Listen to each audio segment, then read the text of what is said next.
hope it's sunny wherever you are in the province, or perhaps we have people from out of province joining us today. So welcome. This is session number 6 of the In It Together series offered by the Ontario Band Association. And so thanks for coming out. Since we last chatted a couple of weeks ago, a lot has happened. A lot of information has come out. Which is distressing in some ways, but in other ways, it's an actual relief to actually know something. And while that target continues to change, we're here offering information and topics that we hope will be relevant to you as we move forward, whatever the case may be for you in your context and situation. So I'm going to introduce our guests today. Ann Fratia is joining us here as our lead for the session. And Ann earned her Bachelor of Music Education and Bachelor of Education degrees from the University of Toronto and her Master's of Music Education degree from the University of Illinois Champaign-Urbana. She has taught instrumental and vocal music for over 38 years in both Ontario and Manitoba at both the elementary and secondary levels, and served as music head school success head and as the arts coordinator K-12 with the Peel District School Board, recipient of various OSSTF, Peel, DSB, OBA, and IAJE awards. She has been nominated twice for the Undergraduate Teaching Award at York University and has received the Ontario Music Educators Honorary Life Membership Award. Ann is currently the course director for Junior Intermediate and Intermediate Senior Music at the Faculty of Education, York University, has taught assessment and integrated arts courses, primary junior, junior intermediate, and intermediate secondary music, and the Masters of Teaching program at OISE, University of Toronto, and Ontario Tech University, and various music AQ, ABQ, and honors specialist courses, both at York U and OISE U of T. Ann also serves as an adjudicator music consultant, working on numerous music and arts programming with Uke Kits. She has served on the board of directors for the Coalition for Music Education in Canada, various OMEA conference committees, and enjoys adjudicating various music festivals across Ontario and Canada. She has been the director of many award-winning wind ensembles, instrumental and vocal jazz ensembles, chamber ensembles, and has had numerous articles published in various music, arts, and teaching provincial and national journals. So thank you, Ann, for joining us today. And with her, I'd like to also welcome Jamie Eriksen, who is a teacher at Sir William Mullock Secondary School in the York Region District School Board in Newmarket, as well as Julian Smerdon, who teaches at Trafalgar Castle School, private school in Whitby. And both Jamie and Julian have been regular members in bringing their students to the Ontario Band Association Small Ensemble Festival. So I've seen their groups in action, and it's been absolutely wonderful watching their students and their work. So welcome to you all. I'm going to hand it over to Ann, and she will be your guide through the remainder of the session. Ann, you're muted. Great. There we go. Can you hear me? Can you hear me now? Oh, yes. Okay, perfect. Sorry about that. Yeah, we have a lot of expertise, it looks like, in this get together. So we can't wait to open it up and brainstorm together. So if you see on the right side, Angela is going to make the agenda for today apparent for everyone.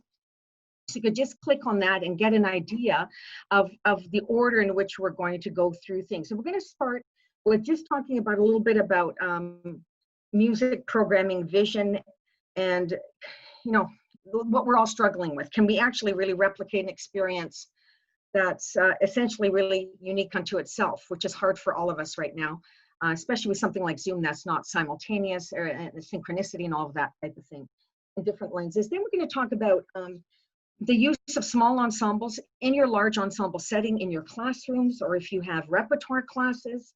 And then we're going to talk about as well, where do we get the instruments? We know we have to have one on an instrument. Do we have to rent them? Where do we get them? We're going to talk about music, printed music, available music online, use of any music at all, and the different technologies. We can coalesce kind of a list that can be really helpful for all of us. Then we're going to open it up for some discussion in terms of small ensemble ideas and different types of units that we could do. And then we'll continue on with talking about a little bit about solo opportunities in our large classrooms, because we obviously can't teach the instruments. This is happening at the post-secondary as well. and other ideas that we can all come up with, and possibly some resources. So I also, Jamie and Julian are going to jump in at any time when they have something to add. But if you want to follow along on the agenda, I just want to talk a little bit about our comfort zones. And a lot of us teach the way we've been taught. That's our comfort zone, and what we philosophically believe in. But because of what's happening in our schools now, we have to go with this flow. We don't have a choice. So we have to be kind of flexible, and we have to adapt and accommodate, and also be very creative. So I hope that when we're talking together, we can think sometimes maybe beyond our band sections, our string sections, and our choral vocal sections, because not all of, I'm not sure of where everybody is from, but some of you probably represent programs that are quite traditional, and others do not. And it might be a middle school, or it might be somewhere in Northern Ontario, and there aren't those types of instruments available. So just keeping that in mind as we go on is also talking about, instead of thinking about just teaching band, I think we're forced to think about teaching music, but teaching students through music, as opposed to just teaching band instruments through whether the pedagogy is method books and ensembles and solos and large ensembles. So I think we have to look through a bit of a different lens today and perspective, and also look at the role of small ensembles as really an opportunity to develop the musicianship, the technique, and the collaboration and leadership skills for our kids. Lastly, before we go on, is I think this is an opportunity for us to use the creative process and the critical analysis process, because we don't have access to a platform where we can do synchronous large ensemble playing. So we're going to have to look at things through not just the final product, but the process to get to that final product. And we have to look at a performance-based curriculum versus a comprehensive music curriculum that we see in our curriculum documents that are about 9 or 10 years old. So that would mean not only, you know, the different strands of performing and creating, but we have to look at foundations, and we have to look at all the other strands and see how we can embed that in our classes, because of the fact that we can't use instruments in the time that we're going to have with our students face to face in schools. And that's going to be quite, some of us are just getting ideas of what it's going to look like now in your board. So I'm sure there's a lot of tension out there. So one of the things I had just read, I was just looking at a book called, well, actually an article in that Canadian Music Educators Association called The Virtual Choir. It was in the last CME journal that came out. The Virtual Choir, Examining Benefits, Obstacles, and Online Teaching in the Choral Setting. And now I'm looking back at it two or 3 months into it, and the same issues that we're all worried about, they've already experienced as well. So that's something that we can really look at as we're moving forward. Of course, we're also going to look at the different technologies available to us.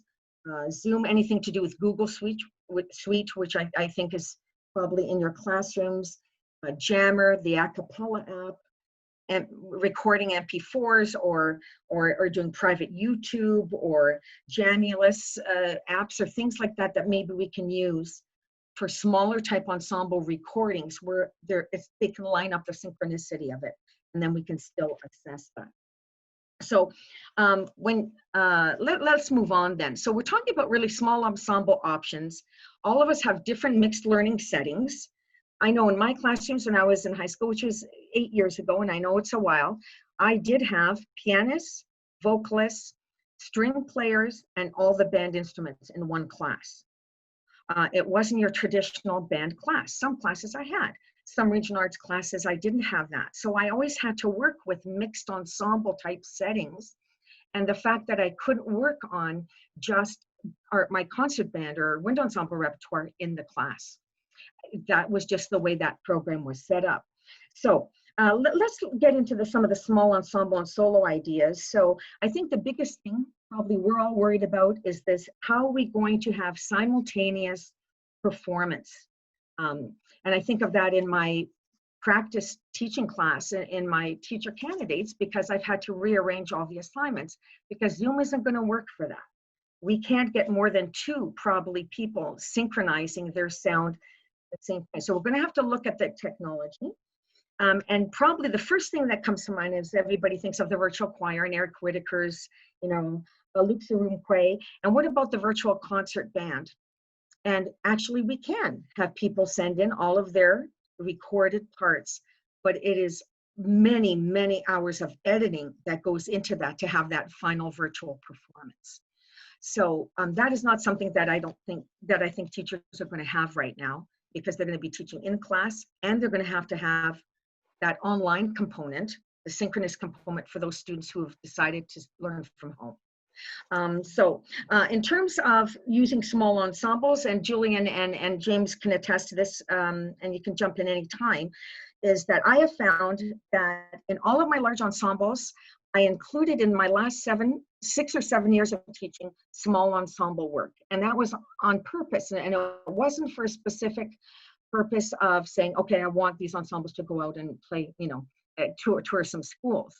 I just found, after we did that for one particular performance, that the level of the entire ensemble started to raise in terms of tuning, collaborative skills, listening skills, accountability for that, you know, third trumpet who maybe might not go above the E, you know, fourth space E. So I think there's a lot of benefit for us to organize smaller ensembles in our large ensemble classes, and we'll brainstorm ideas of how we can then all put that all together. So you can go with regards to traditional instrumentation. So you could have, you know, a trumpet quartet, a brass quintet, or a woodwind quintet, you know, flute, oboe, clarinet, bassoon, French horn. Or if we're working with more like instruments, do the like instrument of grouping. Or flex band type of arrangements that you can get at any music store. And that's also available at Eighth Note Press and publishers like that. So you can do flex instrumentation or traditional instrumentation based on who you have in that class. So I'm just going to go through about 7 or 8 thoughts that I've used in my particular classes and that we brainstormed together, and that is arrange your kids into different types of ensembles. Okay, like or unlike instruments. You can also, so you do a chamber music ensemble in your class. If you're using a method book, you'll see duets and trios and quartets all in there, and large ensemble and solo stuff. You can use that to start. This is something we can pack up for them that they can pick up perhaps when they pick up their music, if they're going to pick up anything at the school, pick up a folder, for instance. You can also do a little jazz unit. And I would also about using the Abersol recordings because I have also felt that it's important for all the kids not only to learn repertoire and technique and studies and solos, but also to be able to play by ear and also to be able to improvise at least a beginning level. So I've had a lot of success with the Abersol recordings. I've included an article here that I'd written for OMEA, and the third part of the article just concentrates on small ensemble jazz improvisation things with the head of the tune and the chord progression, but they're categorized for you in terms of easy, medium, and more difficult. So something like Cantaloupe Island, you could have kids record on the a cappella app perhaps, have a little rhythm section, or it comes with the rhythm section. They play the head of the tune, and it's only based on 2 chords in the progression for that particular tune. So that's another way to use small ensemble and to start building up their confidence and listening to themselves improvise. So the whole group plays the head of the tune together. They each take a chorus, whether it's 12, 16 bars, whatever it is, and then the head again, and that's what they submit to you, perhaps for assessment, or even to collect and do a virtual performance at the end of the term or something of everybody's ensembles. You can do the same thing with Band in the Box. They plug in the chord progressions. I'm sure some of you have computers in your program, so they plug in, say, a B-flat concert blues or E-flat concert blues, and you can get, or or C blues, you can have them play the head of the tune, you know, like C jam blues, Count Basie, or Duke Ellington, doo doo doo doo doo doo doo doo. Okay, and they do that for 12 bars, and then it's based on a C concert blues. So that could be using technology with a small ensemble, or simply use some fake books. Marianne. Yeah. Marianne, I'm just going to interrupt for 1 second. Just a couple of questions that have come in specific to the things you're talking about. A couple of questions about whether the students would be practicing at home, which is, I think, something that seems to be different across different boards, but also is the expectation that each student will have their own instrument. Yeah, okay, that's interesting, and we're getting to that. Perhaps maybe we should have even started with that, the whole instrument question. But this is assuming that after we talk through how kids are going to get their instruments, that they are practicing at home, because my understanding is that they are not allowed, or you are not allowed to teach instrumental music or vocal music performance in your classrooms coming up. Which is heartbreaking for all of us. We know it is, and we'll never be able to replicate that experience, unfortunately. But that's what I would be assuming. Okay, that's what it is pretty much across. From most of the boards that I've seen publish, it's no singing in class. Elementary teachers are to discourage singing in the classes, even like if kids are just doing it for fun. And then definitely no playing wind instruments at school. Percussion and guitar are different, and I would assume strings, as long as you can wipe those down.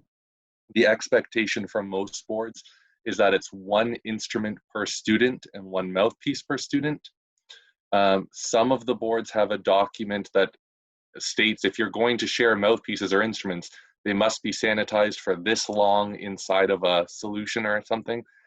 And really, I don't know if anyone wants to open themselves up to that liability. So I think it's really coming down to for most boards, is sending one instrument home with a kid to do some of the synchronous learning, and then you do other units when they're in face-to-face with you. Right, and that's the premise upon which I'm talking, is that each student will have access to one instrument. Now, I know in some boards, in the board that I was in middle school, in the Peel District School Board, each middle school only owns percussion instruments and some of the larger instruments, bass, clarinet, tuba, those types of things. And everybody rents an instrument. And if there's no money to rent, then the school supplies that money for them to rent.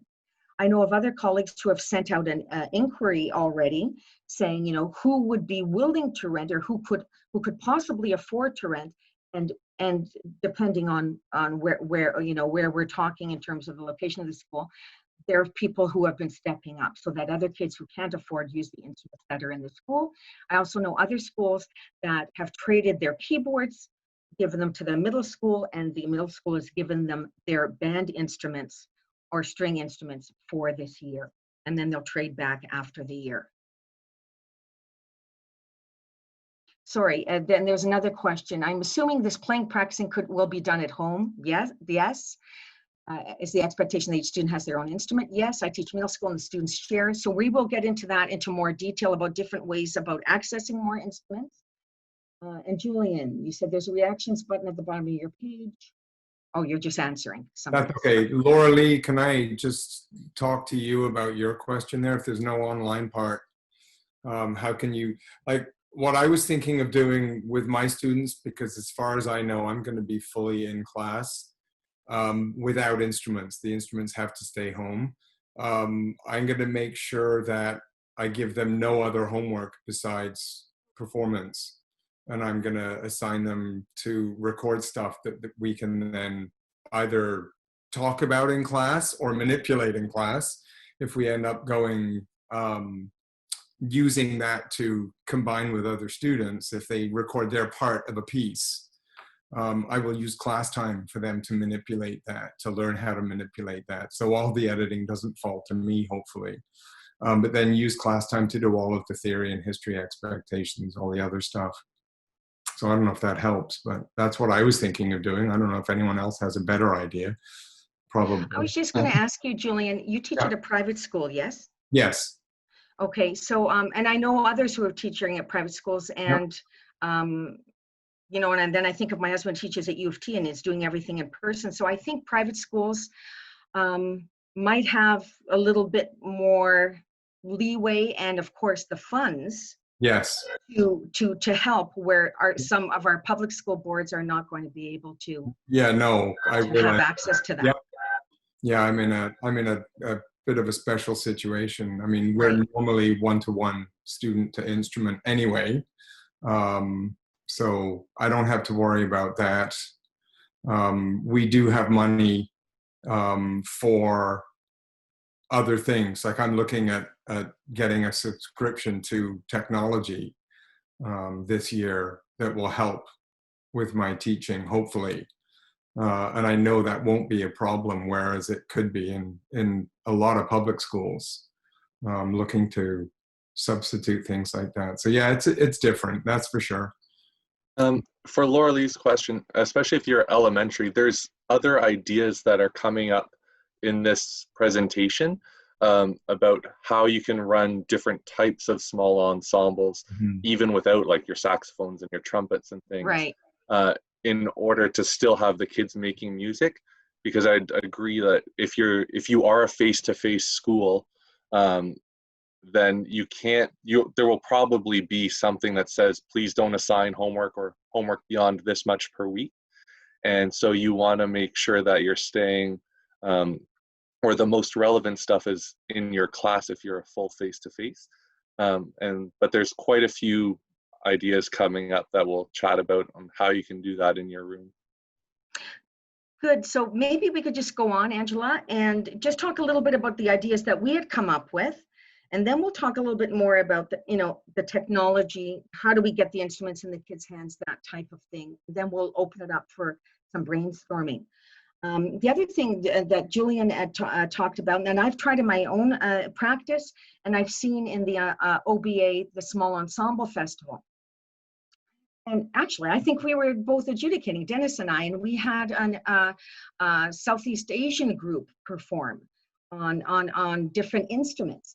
And so I know in my class it's extremely diverse, and a lot of people play other instruments like accordion and balalaika and the eru, etc. So another possibility for us is to question, have a questionnaire and ask our students, if they do play other instruments, or they do make other types of music, because I think that could also be included in the type of small ensemble work that you do.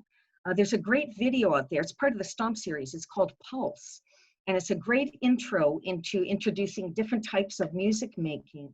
And Julian, in fact, I think maybe we should go over to you, because you had mentioned something to me about the Music of May store and the different global ensembles that you run out of your music program. Yeah, I actually only run one global ensemble out of my program, and I have a large population of Chinese students that board at my school.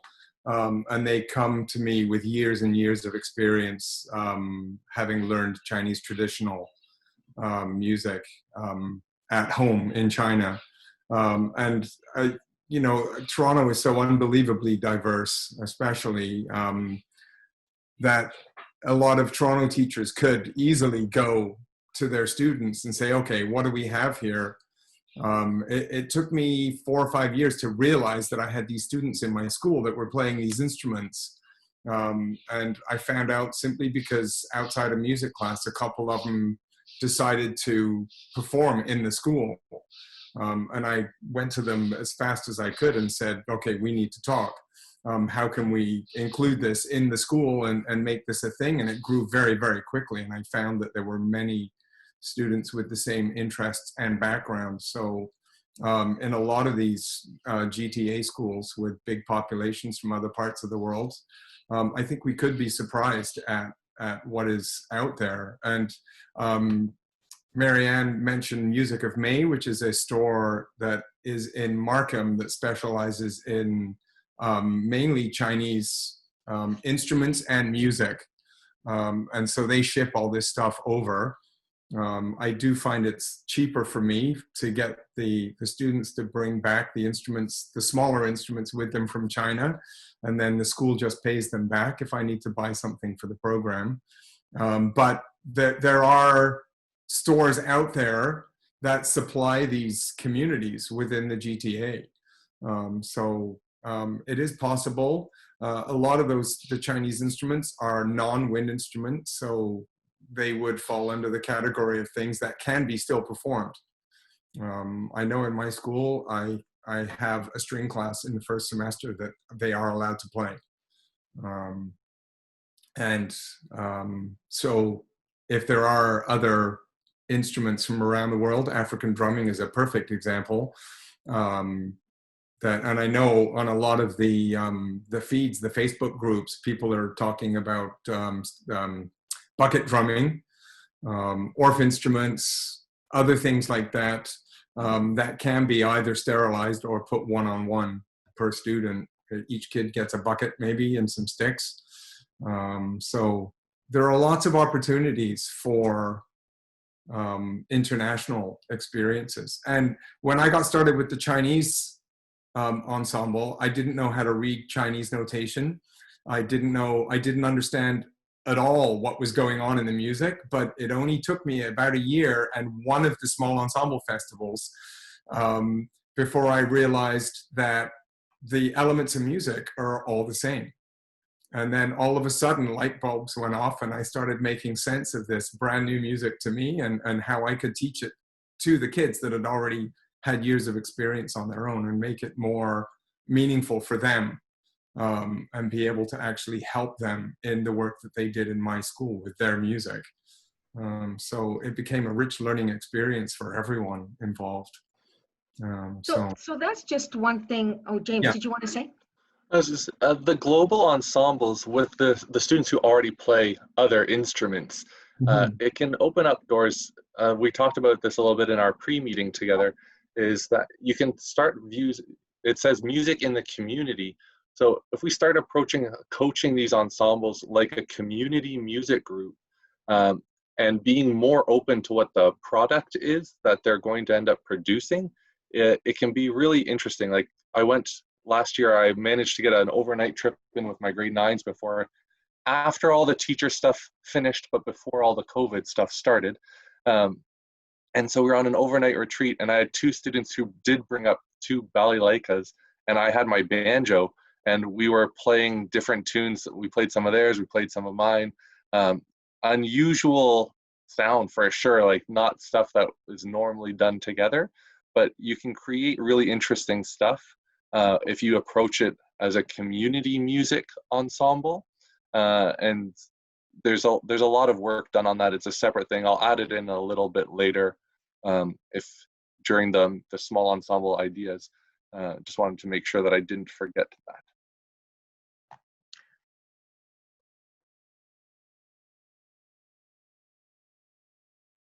Marianne, you're muted again. You got it. I thought I unmuted myself. Sorry about that. There's just so many different expectations in our curriculum, as we all know. And you can teach a lot of it through performance, but we can also teach a lot of it through performance, maybe not with a band instrument, and still have a rich music program. Although I know that the kids, they want that experience. And then we worry about, okay, well, in high school, will they continue within the course next year if they didn't get, that experience that they got the previous year? But different things I think we can think about is how to use the creative process. So we're talking about composition using band instruments or string instruments or found instruments. It doesn't matter, but we could create soundscapes using found instruments or their own instruments, and then use graphic notation. So you could use an artwork of things I've used in the past, I don't know, Norman Rockwell painting of them rushing to a fire. And another group would have another painting, et cetera, et cetera. And they had to create a composition using their instruments and manipulating the 7 elements of music: melody, rhythm, harmony, timbre, texture, form, and dynamics. And then they didn't record it, they played it live. But say the ensemble's only only as large as 4 people, they can record that on some of the technology we're going to talk about by laying down track 1, then track 2, then track 3. and then critically analyze their performance using their band instruments or found instruments of why they chose to manipulate those musical elements the way they did for this performance based on that visual image. If you wanted to incorporate FNMI, First Nations Métis Inuit music, there's a great website that I use that's based in at OISE. It's called Deepening Knowledge. And if you go to the music section, and this was written with the people, you know, like Leslie Stewart Rose, Doug Friesen, there are other music teachers there at the time, and then some elders, you can use the medicine wheel as an impetus or a springboard from which to experience some of the qualities of the 4 areas of the medicine wheel: medicines, directions, life stages, all of those things, and then have them create a soundscape based on that, and then explain that and how it connects with some Indigenous teaching. Or we could go traditional, a duet, a clarinet duet. They're going to write a 16-bar clarinet duet, melody and harmony.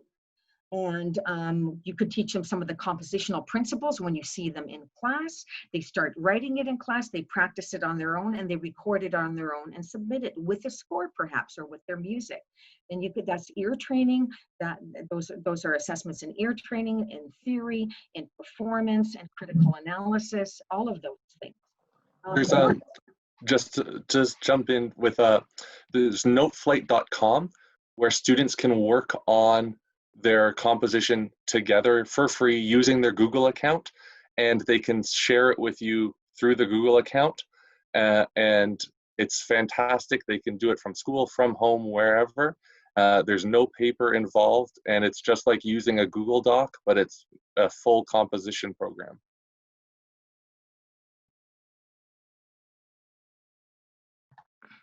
Awesome. Also, I mean, some of your schools, for instance, I know Havergal College or St. Andrews uses, you know, breezing through theory and all of that. But there can also be a lot of performance-based activities based on theoretical concepts learned. The other thing would be simply, you know, to do a stomp-like composition. You know, there's this great video that I was showing, I think it was Scott Harrison the other day, and it's the, have any of you ever seen the Harry Potter puppet video? It goes dum dum dum Duridius snipe, and it goes, builds up ostinatos, and then we analyzed it together and said, okay, what musical concepts is this puppet show putting into place? Well, they use the concept of ostinato, dynamics, and humor. So then you can send your students away, say, now you create, without band instruments, or band instruments if you like, a 30-minute performance composition that does not have to be notated, but that uses the concept of ostinato. You could include harmony in there if you wanted, or you could include a certain time signature that includes humor, like Stomp does. And we analyze those, and we're still teaching the elements of music, and we're still teaching music, though through a different medium. And we're still working on the creative process and the critical analysis process. So we're hitting a lot of our expectations at the same time. Just a couple other things before we start opening up the conversation, and that is, you know, I'm thinking about some of our middle schools. Maybe you don't have access to band instruments, or maybe there's just not enough. You can always turn to body percussion. There's some great things for 4-part speech choir. One of them is called, that I use, is Basketball, a Court Guest. And it's all rhythmic with words. Kids have to use dynamics. Kids have to read the lyrics. They have to understand rhythm and timing. They can write in the counting, and they perform it even on their instruments, or even, you know, just with their voices. But you can also use different types of body percussion to create certain, you know, certain types of pieces based on certain musical concepts you want to teach. And I listed on the handout, I'm just giving you some examples, like Warren Benson's Variations on a Handmade Theme, that type of thing. But there are much easier things than that for beginning type of ensembles. We talked about using found sounds and creating ensemble works using, look at any stomps. They use lunch bags, they use paper, they use rulers, they use brushes, brooms rather. So we can also have those types of chamber type ensembles, primarily working on rhythm awareness and development. And lastly, different things like if you really want to get into, a little more detailed work for maybe some of our senior students, an assignment like My Tuner and Me, and getting to really know your instrument and go note by note, maybe in pairs. Oh, you're sharp. Oh, and then with the tuner, that's online, oh, you're, 40 cent sharp there. So, if I'm playing a high E on the trumpet, fourth space, I know maybe to use the first and second valves, because the fifth partial is always flat. So I use 1 and 2 and pull out my first valve trigger on the trumpet. That type of thing, if we want to get into some very detailed type of solo instrumental work. And lastly, Lynn was talking about, I think you had mentioned in our meeting, Lynn, like ukulele kits or making your own instruments from scratch. I'm doing this show that just finished now and it started airing in May called Backyard Beats with TVO Kids.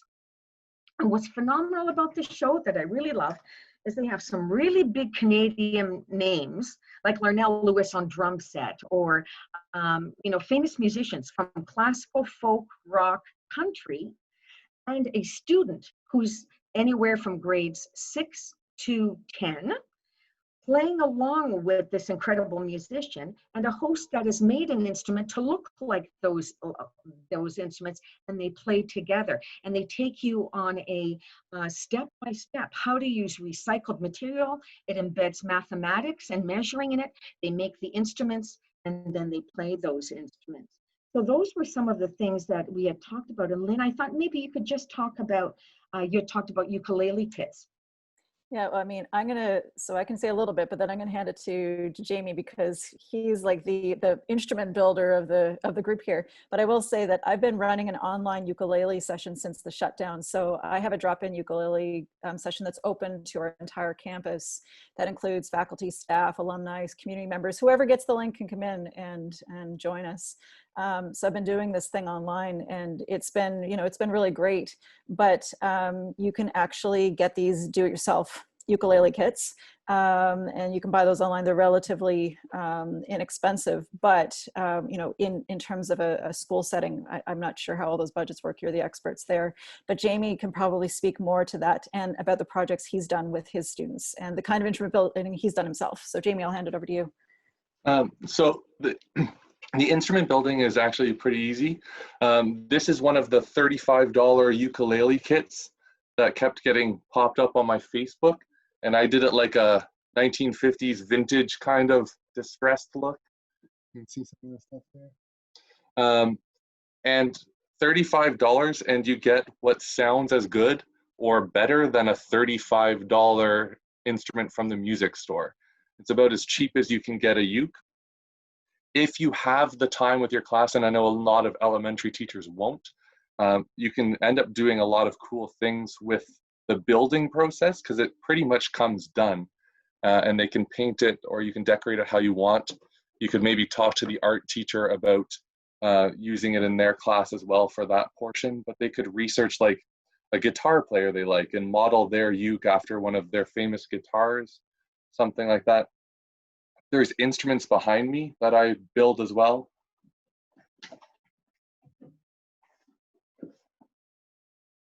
These are gourd banjos. That's a dried gourd.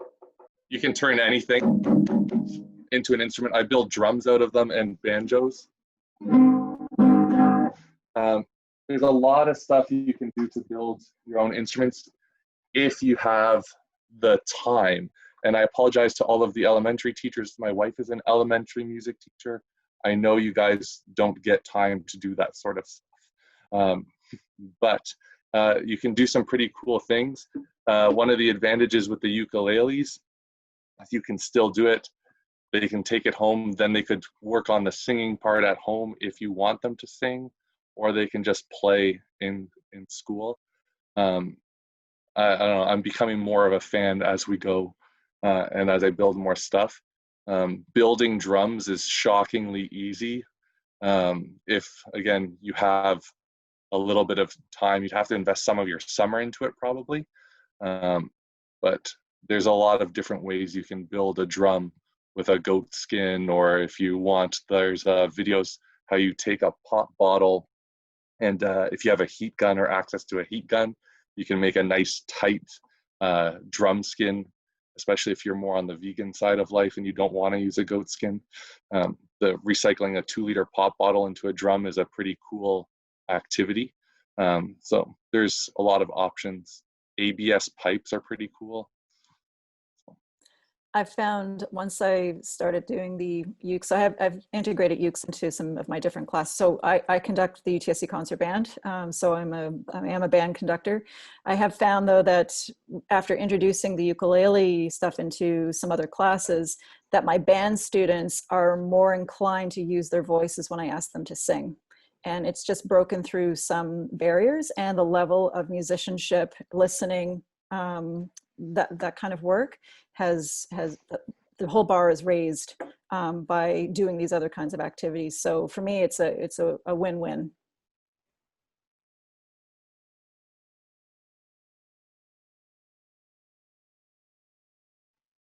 Is Marianne still here? I don't see her on my screen. Yeah, she's back on. There we go. Julian, do you use ukuleles? I do not, actually. My teaching colleague, Lindsay, does a little bit with the younger students, but I tend to only start seeing them at grade 6, 7, and that's a band situation. So yeah, I enjoy ukulele. The kids jam out on ukulele. Like, we have a few lying around, so, but I don't actually use them curricularly at all, no. Right. Well, if anybody is interested in learning a little bit more, there's a really great ukulele project out of Langley, BC, that's actually had a very lengthy history in the ways they've been integrated into the school system there. And there's a documentary called The Mighty Uke so that particular program is in that documentary. So if you'd like to learn a little bit more, I'm happy to share that. Marianne, back to you. Sorry, did you notice that I just disappeared? Okay, Okay. What was that? I don't know. We had a lovely chat about ukuleles while you were gone. Yeah, sorry about that. And my computer just died. Talk about, all these things we're going to run into. My goodness. It's our realities. It is our reality. So we thought we would just take a few minutes to talk about a couple things, and that's like, how do we get instruments? I mean, how are we actually going to access an instrument for each student, or can we? Is it realistic? The actual music, using printed music or music that's free for download, and the actual technology. And then what we thought we would do is just open it up for some questions there, for some discussions, and then we'll follow that up with some talk about solo opportunities and other ideas and resources.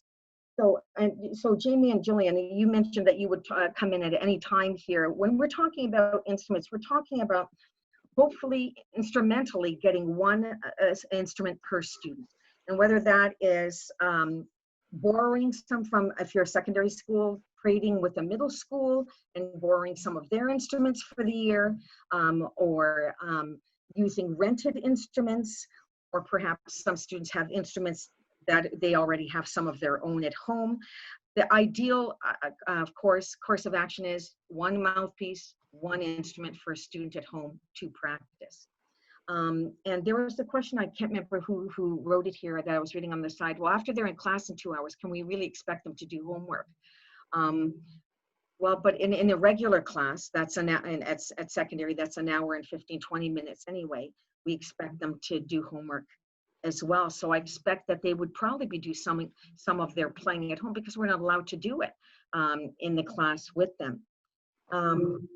There's a lot of different music stores, depending on where you live, where they can rent, and individual kits that a lot of middle school teachers are making for students. And I thought maybe I would turn this over to Julian and James. You had talked about Fratia making some for her middle school students, some instrumental kits for individual kits. My wife is Fratia Eriksen. She was actually one of Marianne's high school students a long time ago. So okay, not that long, but okay. Yeah, it's a really long time now. It's like almost 20 years, Marianne. Has it really? So Almost, not quite. So my wife is working right now on putting together little packages for all of her elementary students. Some of the things include cutting up pool noodles. I don't know if you can hear this over. So she's making little sand blocks. Once she figures out how many students she's actually teaching, I'm going to cut up some dowel for her to make rhythm sticks and some other small things she's working on. And the idea is that they all get put into a small Ziploc bag or kit that can stay at the student's desk, because she's going to be moving from room to room on a cart. And so we're just trying to come up with different things, different things that, I'm assuming there's quite a few elementary people in here, but different things that they can use in each kid, and that with each kid that they don't have to then wipe down every single time and disinfect, because if your periods are 40 minutes and you have to spend 10 of that disinfecting drums, that's going to be tricky. The other thing she's looking at doing is, we bought over the summer a class set of those big, like Home Depot style buckets, and she's going to try and time the units so she can leave the buckets stacked in one class for a couple weeks, and with the sticks, then disinfect and then take it to another class after that, just to maximize her time with the kids so they actually get to play. So that's the idea with the individual kits, just different things that they can make sense. Shakers are easy, like little medicine bottles or the Kinder size little eggs, and you just fill them with certain stuff. Lots of different things we're trying to build up these kits with. So that, I see that working for maybe some middle school. I don't, do you think that, guys, do you think that would fly for secondary school? Probably not. They might think it's, you know, maybe it's just a little bit too elementary. What do you think, Julian? I think you need to read your audience. Like, we all know what our own populations are like. Yes. Some might go for it and some might think it's a bit babyish. Right. But some ideas could work for high school students, whereas others may not, for different types of instruments. Or again, like you've been talking about found instruments, you could task the students with creating their own instruments that they think are cool. Right. That's very cool. Also, I've talked to a lot of colleagues, well, actually some colleagues at Hartnett, Long McQuaid, and Cosmo, and they know that they think that there's going to be a much higher rate of rentals going on for instrumental music to keep it going. So I know they're thinking ahead that way. And I think, you know, if it's presented to the way, you know, in that we can't share the instruments for your safety, and you can maybe assign each student. I know many schools have mouthpieces for each student, but not instruments for each student. Assign them their mouthpiece and see if we could do some rentals along the way, or sharing of instruments with the middle schools if they're not going to be using them, because these are options at secondary schools, and at the middle school I just think sometimes there's a little bit more I think there's a little more ways that you can approach music for a grade 6 student than you may with a grade 12. Although that's not always so, because it could be quite academic and musical at the same time at the higher levels too. Did anybody want to ask? Maybe we should pause just for questions about instruments now, and we'll talk about music and then technology. So if you have a question, maybe write it in the chat. Or you can raise your hand. Yeah. One of the things that I'm working on right now with my students, just to maybe give you some idea, if your board uses something similar to Teach Assist, I already have access to my class lists. So I'm contacted my feeder schools, and I'm finding out what each student played while they were in grade 8 as best we can. So we can try to have the orders put in with our music store early. I don't know if your experiences with some of these stores, but they never have enough mouthpieces in September. It always shocks me. So we're trying to figure it out early. And then over the first 2 weeks, we're going to have the instruments and mouthpieces available for the students to come pick up. Our principal has told us, because of this, there might be extra money available for rentals because less programs can run, less extracurriculars, and so the funding can get dispersed differently. So they're willing to rent some instruments to get one-to-one. We are potentially going to borrow some from our feeder schools because they can't even come close to getting one-to-one. So instead of them having sitting on the shelves, we'll try and get them. Let me get one.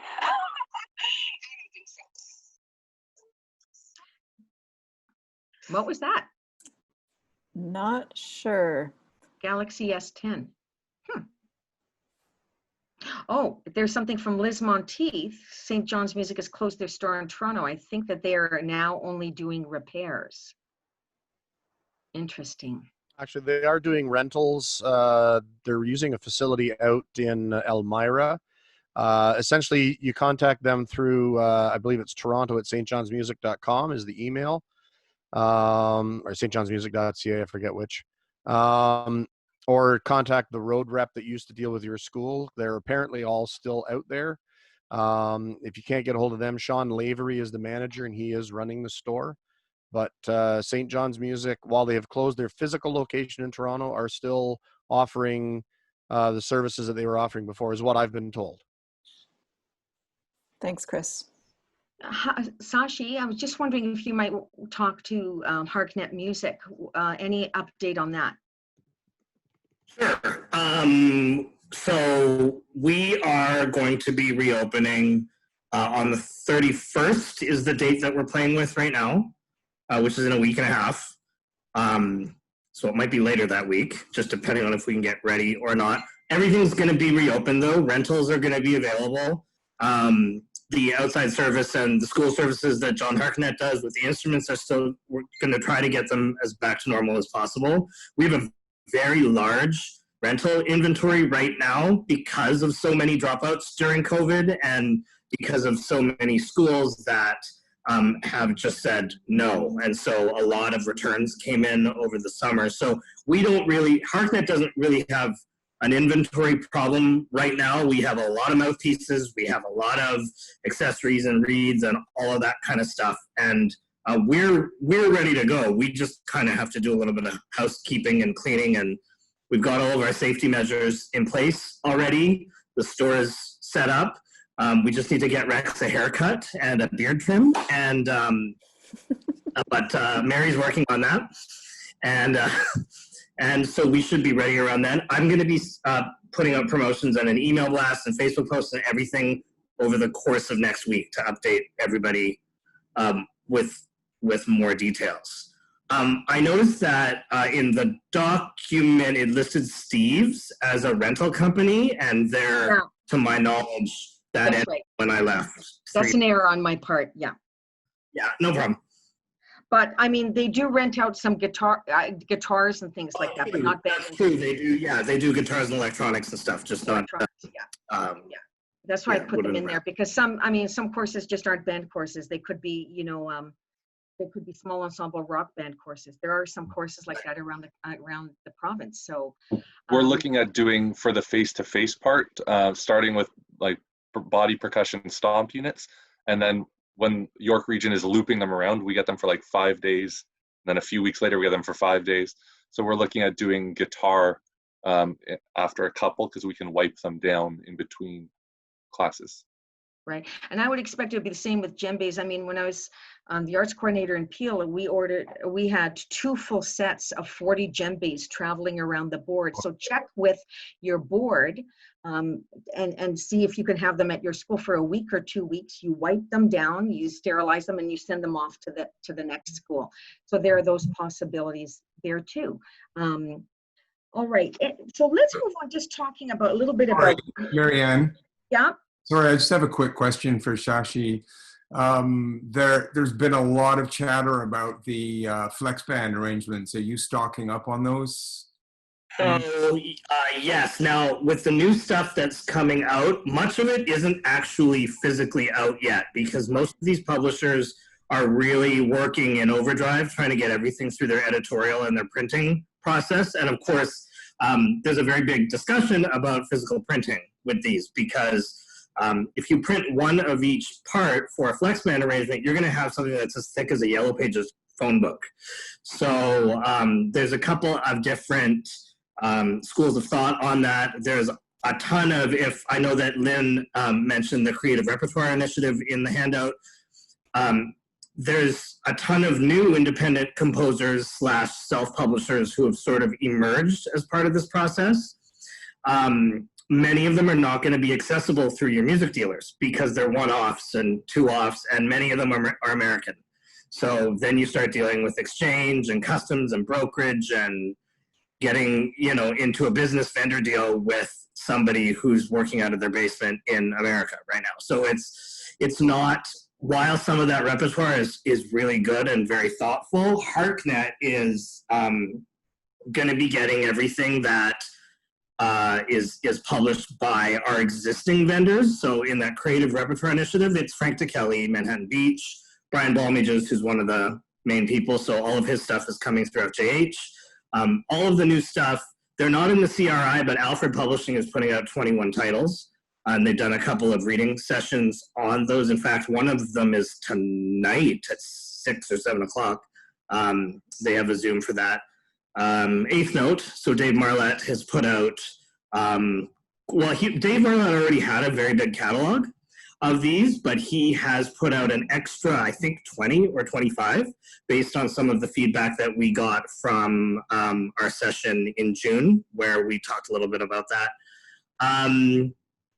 Hal Leonard keeps cranking out their FlexBand series, their ambiguous graded 2 to 3 5-part series with a lot of pop and Michael Sweeney's rearrangements and so on. So they've put out another 6 or 7, and then Randall Standridge and Grand Mesa Music actually just contacted me this week telling me that they've redone about 5 or 6 of their bigger, more prolific arrangements. So we're going to get our hands on as much of it as we can, hopefully in time for when you guys need it.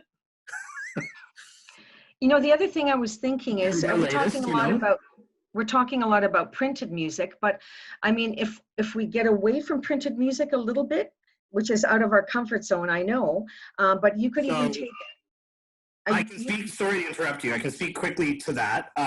So one thing that we mentioned in the last few meetings is the copyright extensions. And so very quickly, what that is if you own music in your library already, or if you want to shop at any one of the local dealers and then do some rearranging on your own, or do scanning into notation softwares to create, you know, online lessons and components and things like that, it's totally legal for you to do that with all of the publishers really that work in our genre.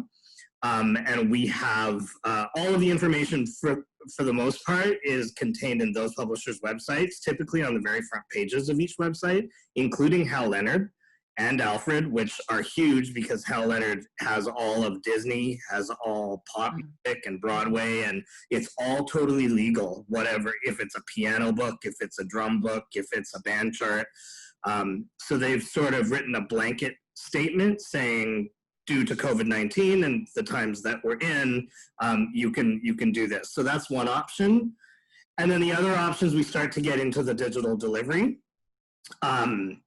So there's a portion of titles and genres and categories that are available through the music dealers, through our digital interfaces, which are like backdoor hookups to the publishers' websites where they house all of their databases. Okay. So we've had that available for a while, but they've gotten quite a bit more diverse during COVID because, of course, this is what everybody needed. And then there are companies like Alfred who have opened up their totalsheetmusic.com website, which is their digital interface, to both end users and as well as through dealers. So for those of you that can't use a school P card on a website, or don't want to use your own credit card, or would rather just support your local music dealers, then Hal Leonard and Alfred Digital can be done through us pretty quickly, as well as some of the others that I named. I am a little bit foggy right now as far as the Creative Repertoire Initiative and which ones will be available totally digitally, like Peter Meakin in Winnipeg, he does all of his stuff digitally directly through his website. We've taken on a couple of new independent publishers who are only going to be publishing digitally. However, you'll access them through dealing with us. So it's all of this information is going to come out hopefully from us and what we represent over the next few weeks. And I think actually just a quick plug for Long McQuaid. They are in the middle of releasing all of their info on this right now. They actually have a reading session that's happening right now online. And then I think tomorrow they're doing Flex stuff. I think they're doing Flex stuff and new music stuff. And there is somewhat of a focus towards online teaching as well. So Trip at Long McQuaid Calgary is organizing all of that, and it's on their education Facebook page, and I think they still have space to go just in case anybody wants to see previews of it. Okay, great. Thank you, Sashi. The other thing I was going to mention for some of our older grades, if we don't have access to that music and the other things that we've talked about don't ring for you or resonate with you, I mean, why can't we take any type of thing from a piano piece? Why can't we take, from a piano book or a vocal book and have our students arrange a particular melody for their small instrumental ensemble, whether it's a duet, a quartet, or whatever, and then, have them go through the process of editing it on, and it's not too long, editing it on some of the technologies we're going to be talking about, and then submit it to a virtual Ontario Band Association, a small ensemble festival. I mean, if we can't do the festival in person, then can we do something virtually where kids from all over Ontario, because a lot of us are going to be doing ensemble music, can we not submit these and get feedback from adjudicators? What do you think? We're working on that right now.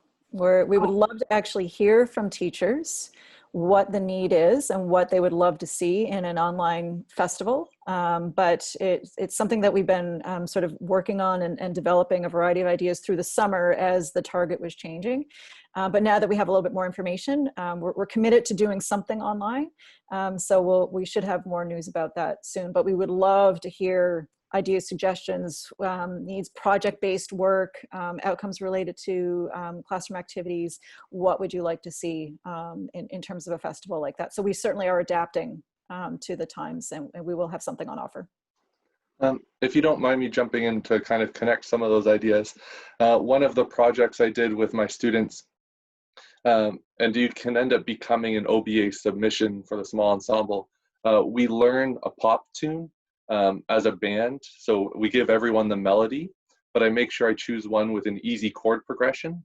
So then as a group, we give them they come up with guide tone lines to come up with the inner voices. We make a bass line, and we do it kind of in the style of Lucky Chops. I put that in the link on the side there. Lucky Chops, if you don't know them, you should look them up. They are the small ensemble equivalent of pentatonics, and they will inject so much life into your program, you have no idea.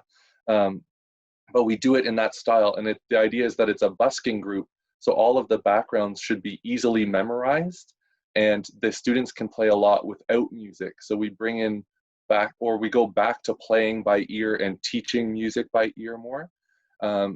You could have students sing a chorus, whatever you want. There's no limits on it then, and it's really interesting what they come up with.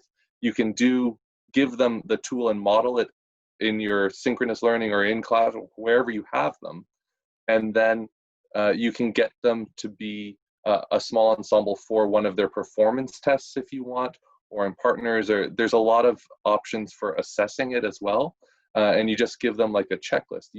Do you have the correct repeated chord progression? Did you come up with rhythmic variation? Is there dynamic interest? And so it combines a lot of ideas out of the curriculum. But if you give them we're going to put together this video for OBA small ensemble, there's a more authentic incentive to get it done. And it's a lot more fun for the students. They can also choose their own song and their music. So then they're connecting what they listen to at home with what they're playing in class. And the engagement is huge. There's this book that I was just reading. It was reviewed by Bernie Andrews. What was it called? Let me see here. Yes, by David Williams, A Different Paradigm in Music Education, Re-examining the Profession. And it's like futures in music education are we really relating a medium that the kids actually listen to into what we are actually offering in our class? And he suggests, let's look at our course selection. Let's expand what we offer in terms of music education in our schools. So I think these are all really great suggestions, Jamie and Julian, and what other people have come up with. I just want to, I'm looking at the time, and I just want to make sure that we talk a little bit about technology, and then a little bit about solos and other ideas, and then open up for a Q&A. So in terms of technology, we already talked about Zoom, not having that synchronous capacity of lining up people. We've tried it, it was a disaster. There's such a thing as the breakout rooms where if the breakout room is 2 or 3, it may be able to synchronize up. But other people that I've talked to, band directors in the United States too, there's been some meetings of what they're doing with their ensembles, and they're doing some silent Zoom rehearsals with music playing in the background, the conductor conducting, everybody's playing their part along with them. Just another idea, throwing that out there. Other apps that we've talked about briefly is a cappella.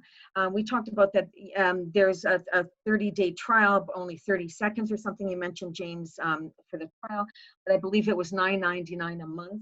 You can record up to 8 tracks, and have 9 in your master folder. And that is synchronous. The first person records themselves, a metronome is going. You can hear it and you can see a light being blinked. They send it to the next person, and they follow certain things, and they then lay their track on top, and then the third in the trio lays their track on top there. Other technology that people have talked about is Jammer, and I think I spelled it wrong in the handout. It's Jammr instead of ER. You had mentioned, I think, Jamulus, Lynn, and Soundtrap I was just checking out today. But we had talked briefly about, James, you had talked about anything, most boards have Google Classroom or things that are in Google Suite. So, I mean, you can do private YouTube recordings. I do that for conducting for my senior high school students. They conduct a certain band piece after I've taught them the basics of conducting, which I can put on PowerPoint for them with the actual band examples, talking about each different style or different time signatures. And in terms of how you're going to present your material, I mean, you're going to be seeing them face to face, but you may have to do some sort of PowerPoints online for those who choose not to come face to face. I've done all of my putting online for my courses in the fall for York, and it was a lot of work, and to make it, sort of visually stimulating, sound bites in there, TED Talks, beginning instrument of how to put your instrument together. I'm not going to be there when they're acting like beginning instrumentalists in my class. So instructional videos, presentations. But one of the things we need to talk about now is really equity and access. If they don't have a strong enough bandwidth, they're not going to be able to download these things and be able to use their equipment. And all over Ontario, not everybody has the same access to laptops and recording equipment, money, and such, and internet even. So why don't we talk a little bit, James and Julian, about a technology that you may have used already, and then maybe we can open that up after that point for everyone. Do you want to take over, Julian or James, about technologies that you've used? Sure. I'll just go fast. I don't actually use a ton. With our board, I'm in York Region. If anyone's there, I'm assuming other boards would have similar rules, but things like the Acapella app are fantastic. I used it all summer to make happy birthday videos for my family and send them off, and it was awesome.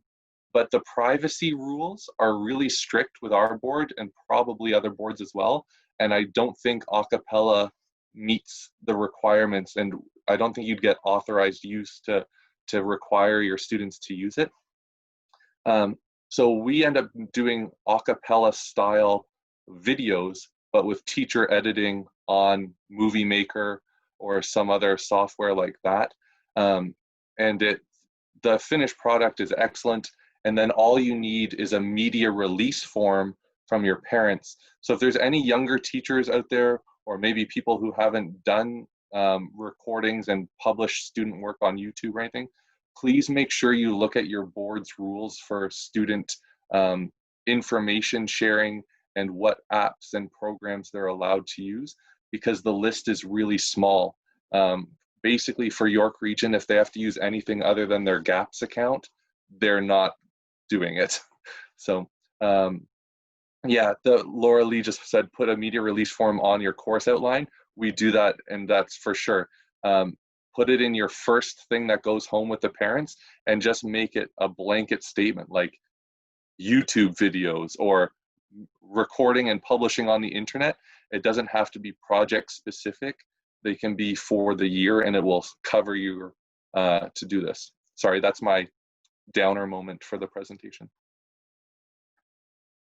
Julian? Yeah, I don't use a lot of apps and technology either. The one I have used YouTube a lot in the past, and I'm sure I will continue to. In the independent system, we use it for auditions. And I know the safest way to use that is actually not by private submissions, it's unlisted submissions. And if you use the unlisted form of YouTube, then only the person with the link has access to that video. So I think it's one step even safer than private, which may not be intuitive, but I know that's the experience I've had with that. Did anybody else have, oops, I was just going to say, did anybody else have any other things they wanted to mention with regards to technology in particular that they've used or they think would be handy? Angela, maybe you can monitor that and then ask them to speak. I know I use Breezing Through Theory, which is the Ontario theory platform, which is fantastic. I believe it's about $10 or $11 per user, which I know can be a burden for a lot of public schools. But we actually, well, yeah, I bill that back to the kids, so it doesn't even come out of my budget.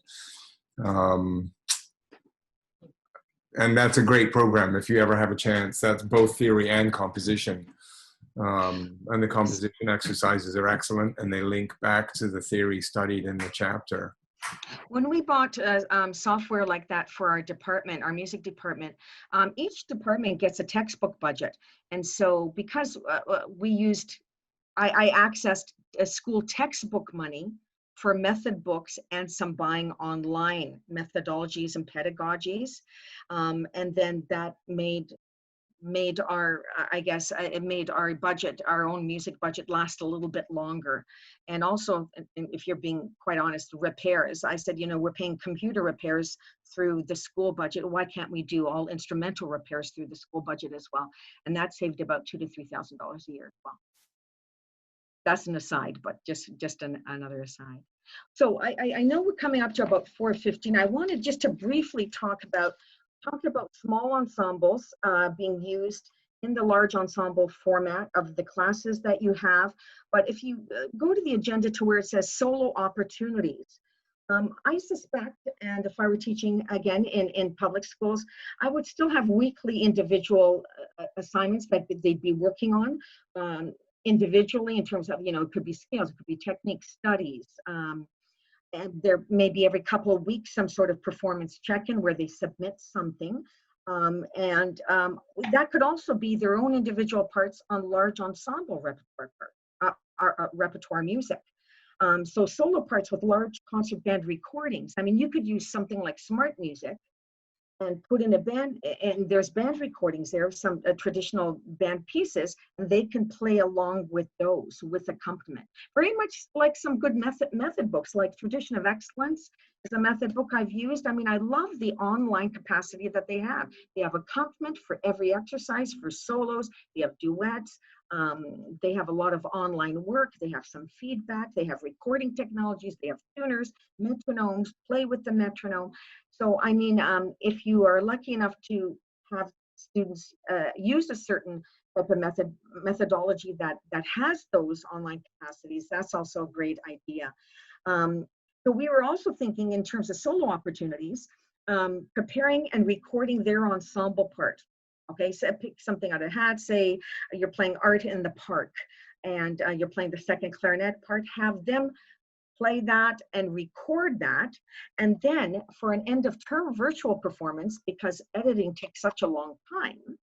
I say it's, you know, by the end of term, but they have to, you know, submit that, their part for by November, and then you have some time in November, December to collate all of those submissions into a virtual editing performance. But the steps you have to do to edit are quite onerous, and they take time.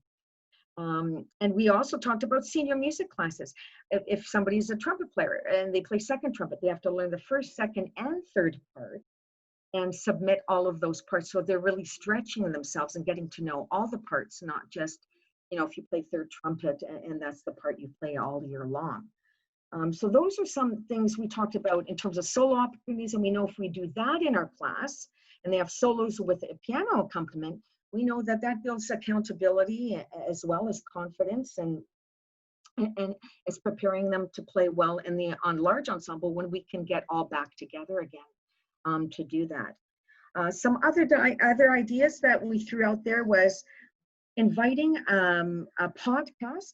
I know from my York class, pre-service teachers, I've invited 2 people to do an hour presentation. They're recording it and having making it interactive so students can be involved. So perhaps you could do, you know, a trombone masterclass, hire somebody for half an hour, or a brass masterclass, and all the brass instrumentalists do those exercises and work with that masterclass podcast.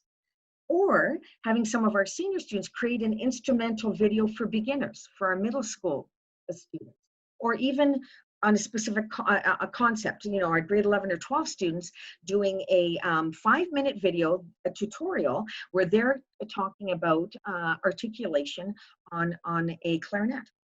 Okay, where the tongue goes, exactly what happens, what it sounds like when it's not working, that type of thing. So we know that kids really understand things when they have to explain it to somebody else, because it's a more interactive way of teaching. So that's an idea.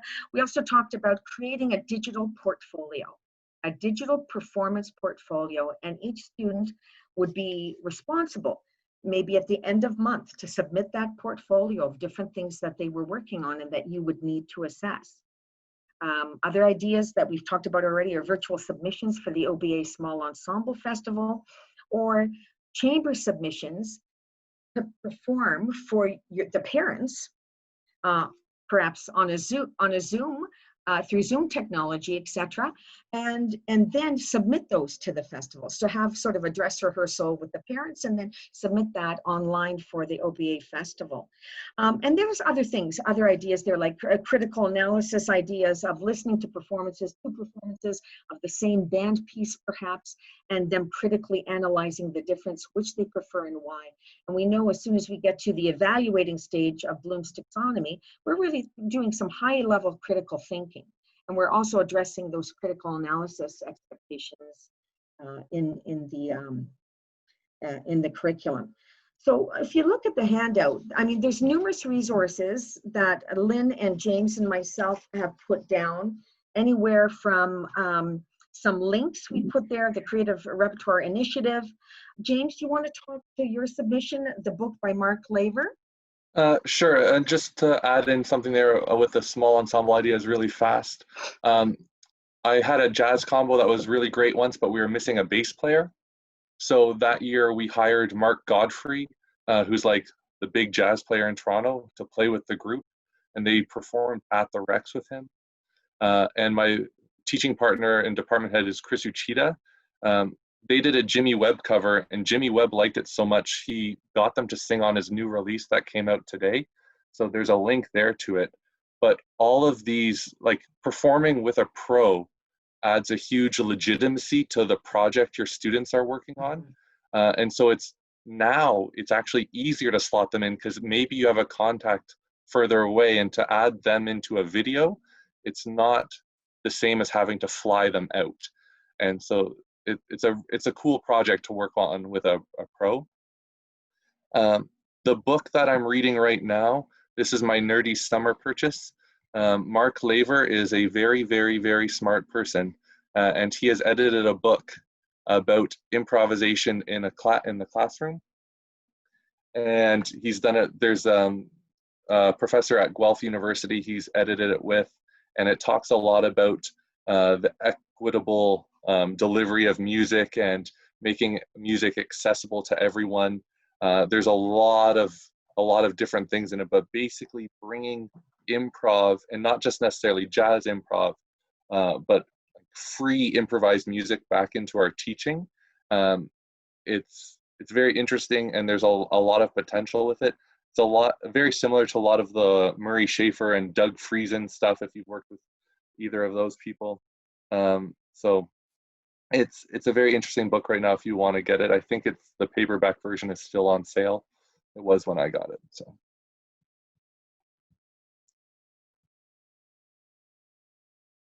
Did Marianne disappear again?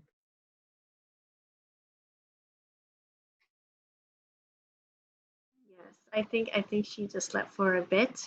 Okay. Lindsay had a question earlier, if you don't mind me answering it. Is that okay? Yeah, absolutely. Lindsay asked about making sure we're maintaining engagement when students are selecting their instruments. Lindsay, are you around? Do you want to add to that question a little bit? Are you here? No? Hi, can you Hi. hear me? Yeah. Yes. Can you just re-ask your question? Yes, so my concern is with some of the grade 9 students coming into high school, and historically speaking, it's about like a third of the students that come in with almost no musical background and no experience on any of the instruments that they sign up for, and typically it's a large number of them that sign up for the band course. So in my school I have band and strings, and I mean the string players are hard to come by, but like band players, because of the surrounding elementary schools, there are I suppose the band program is a little bit more developed than the string side is, but there are still students that do come into high school level that have no experience whatsoever. So my concern is, how would you, like with this kind of setup that we're going into, like how would you go about instrument assignment, or having students having some sort of say in their preference with band instruments, especially if they don't really know what they should be doing? So I'll tell you what I'm thinking through with Chris right now, and maybe it'll help. Just quickly, so giving students at first the instrument they had from elementary school, but we're in the same boat as you, where a lot of our students haven't played before.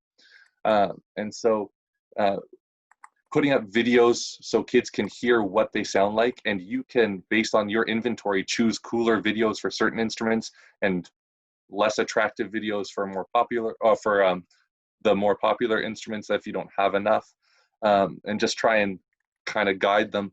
But I'd argue, and there might be people who would go the other side, that this year it doesn't matter as much if your band is balanced. Yeah, lame saxophone videos for sure. It doesn't matter as much if your band is balanced, especially if you can think about using the flex band type of arrangements. Right.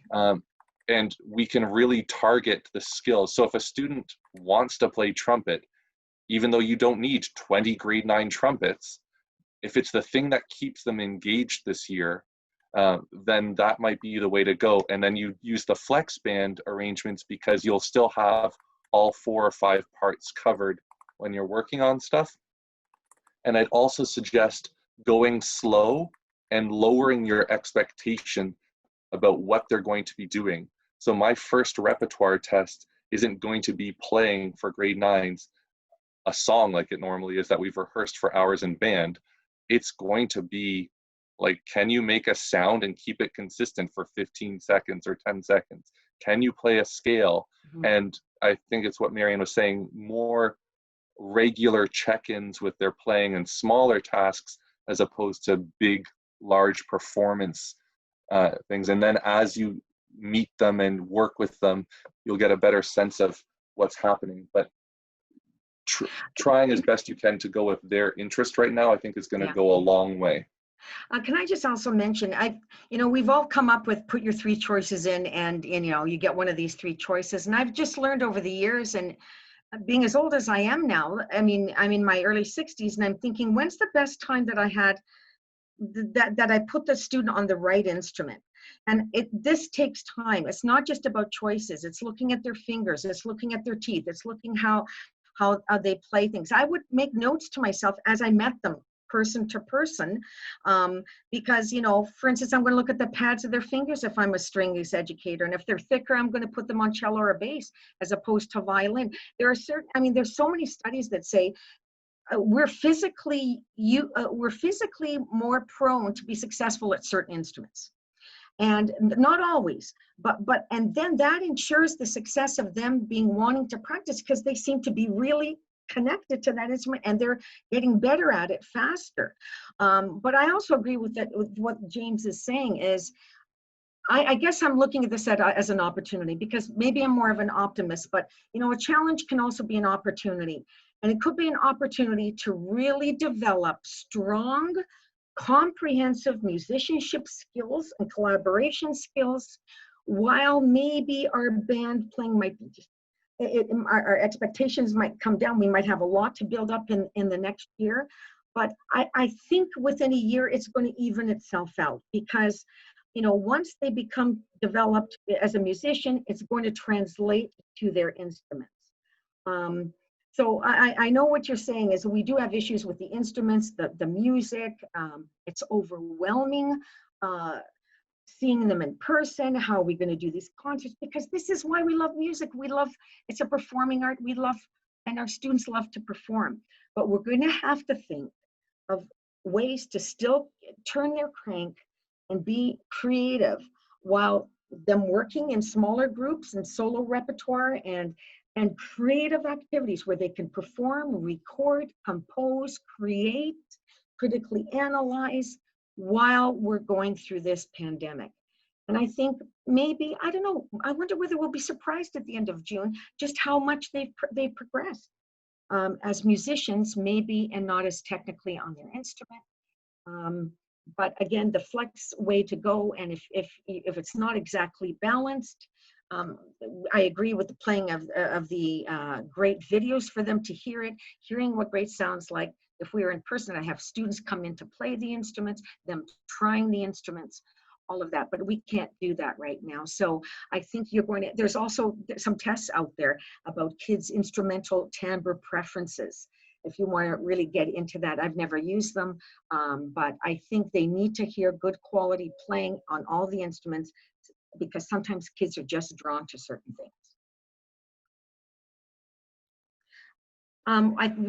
Are there any more questions? I know we didn't get into some of the, I put down any of the Murray Schafer books are also great. I've used them a lot, even the last 20 years, from the composer in the classroom to the rhinoceros in the classroom, and ear cleaning. But there are a lot of resources up there. And one thing I just ran to get, because I left it on my desk, there's a great series out called World Music Pedagogy. I just bought it this summer on Amazon. Volume 4 is devoted to instrumental music education. So it's looking at global, authentic music and how can we recreate that in our instrumental music classrooms as authentically as we possibly can through different listening, composing, creating, and performing experiences. So you might want to check that out. Again, it is World Music Pedagogy, Volume 4, Instrumental Music. So are there any other questions? I think we have a few minutes left. It's 4:30, but are there any questions that anybody would love to ask, or anything anyone else would like to share?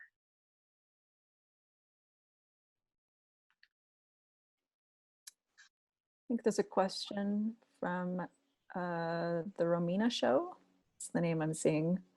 Did I see a hand up? Did I see a hand up? Romina, was your hand up? Yeah. Which question? I think I've asked a few. I'm not sure. You've answered so many questions as we were going along, and I'm writing them all frantically. So I think I'm good. I was just curious. I was writing one last question asking basically, so the consensus is that it's very difficult to have like a small ensemble on the Google Meet together. Our board only allows us to use Google Meet. So because of the lagging in etc., that it's not possible, because I was kind of thinking of going that route. Is that your experience? That it wasn't really possible? It isn't possible. The technology is not there for synchronicity. No, you can get them to record individual parts and put them together as a project. Yeah. But yeah, and I also did just one person playing at a time. But like I was thinking this year, oh, I'll do small ensembles, but I guess not, right? Online. Well, I think we can do small ensembles, but they're going to have to use different recording programs to and keep them smaller, like duets and trios, not an octet maybe, and then have them hand that in. Okay. Okay. Thank you. I don't think I see any other questions, Angela or Lynn, do you? No, I just want to say back in the spring when everything came off the rails, we had at the university, we had a weekend to turn everything around and get everything online for the last 3 weeks of the semester. Yes. And I was teaching a small ensemble course at that time. I had 58 students and we had 16 ensembles.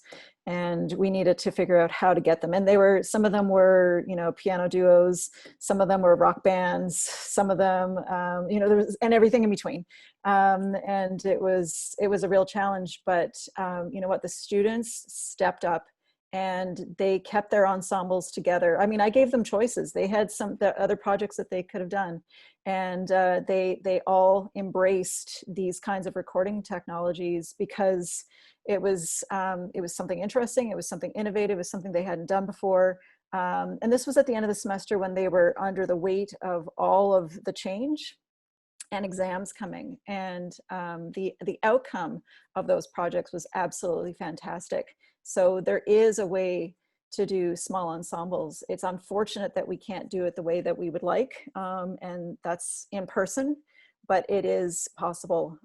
The other thing I would say is this past year is the first time I taught elementary musicianship.